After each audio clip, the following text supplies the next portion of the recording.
Құрметті ағайын, мынау биылғы 2019 жылғы алғашқы төл бастарын көрсетейін деп тұрмын сіздерге. Мынау егіз лақ. Осыдан 2-3 күн бұрын туылған лақтар ғой. Бұлар 2019 жылдың алғашқы төл басы. Бүгін енді 25 ақпан. Қойдан бірінші бастап туып жатыр уже. Мынау бірінші рет туып тұрған тұсақ қой. Ол кішкене не істеп тұр.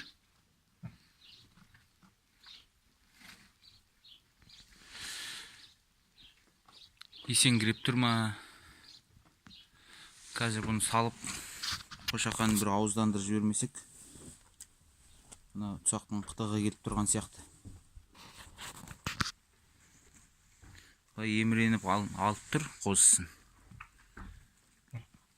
Желінде бар екен, күйді тап жаман емес екен.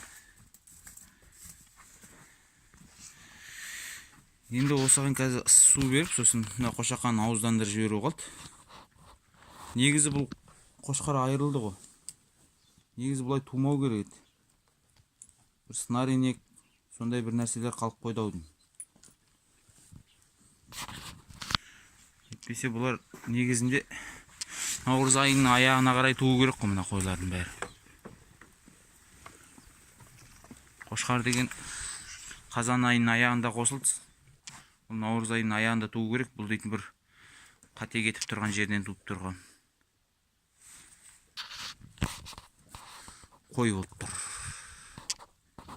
Яғни адамдар дұрыс малдарын қыстырмаған қошқарларын, немесе біреу жасырып қошқар алып қалған.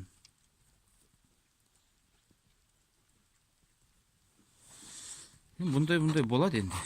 Көп қой болғасын, көп үй болғасын болады ғой. Әзірге осы 2019 жылдың алғашқы төл бастарын көрсетейін деп түсіріп тұрған бейне жазбам.